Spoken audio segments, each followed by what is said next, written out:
The sun never sets on the Islamic apologetics meltdown. The meltdown started back in June with Muhammad Hijab's interview with Sheikh Yasser Qadhi, where Dr. Qadhi shattered the myth of the perfect preservation of the Quran, instantly exposing decades of lies by Muslim apologists. Both Muhammad Hijab and Dr. Qadhi tried to minimize the damage by deleting the interview, but everyone had already downloaded it, so Muslim apologists received a crash course in the Streisand effect, the principle that when people find out you're trying to hide something from them, they suddenly become more interested in what you're trying to hide. This led to a great deal of mockery. Critics of Islam began mocking the claim that the Quran has been perfectly preserved, and they began mocking Muslim apologists for lying about their book.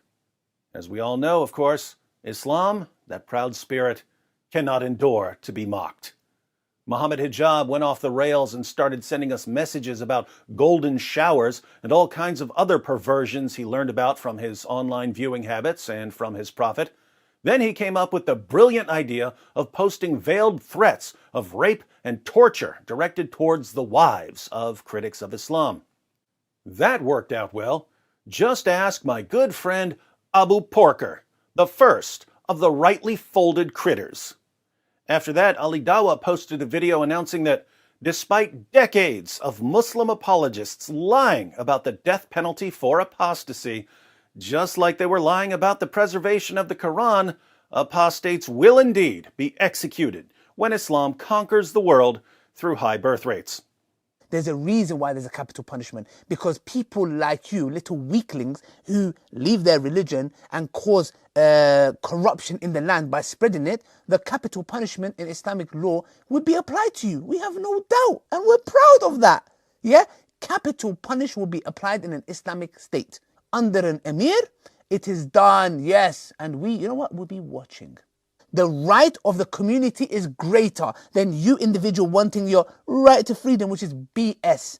Ali Dawah also posted a prayer request for Allah to curse us with diseases, a prayer which, as I said once before, left me shaking in my custom Quran skin shoes.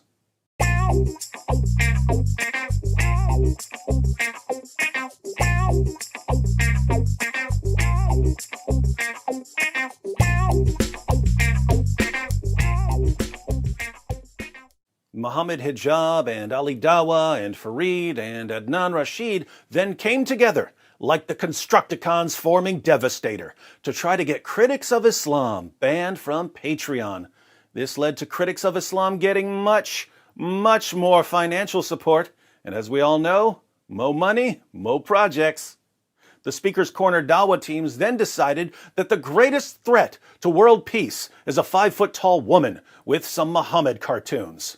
So they surrounded Hatun Tash and convinced the British government to forcibly remove her from Speaker's Corner, not realizing that by blocking free speech at Speaker's Corner, they just showed the world that mainstream Islam is indeed hell-bent on destroying the foundations of Western civilization.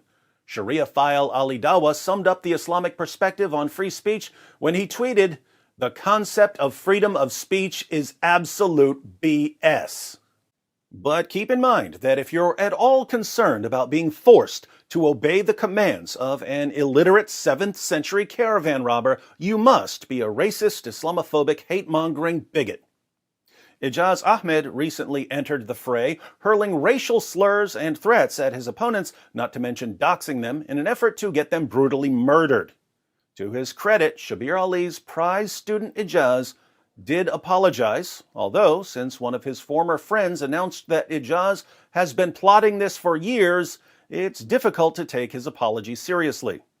Not to be outdone, Islam's greatest apologist and my personal nemesis, a man who was defending Islam when Muhammad Hijab and Ali Dawah were still in diapers, much like Aisha when Muhammad started lusting after her, a man who publicly declared war on me a few months ago, a man whose entire life has been dedicated to imitating his prophet in every way, was arrested for his extraordinary collection of child pornography. Rob Christian posted a video exposing Menge's obsession with kiddie porn.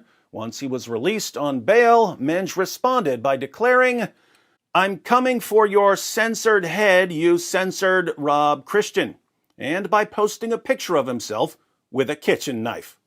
Not surprisingly, one of Menge's obsessions is arguing that Rebecca in the Bible was 3 years old when she married Isaac. Rebecca was a shepherdess when she was married, so she clearly wasn't 3 years old.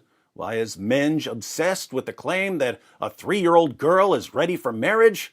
Well, it all makes sense now that we know what police found on his computer. Menge's most recent post about me was a response to me chewing up the Quran and spitting it out.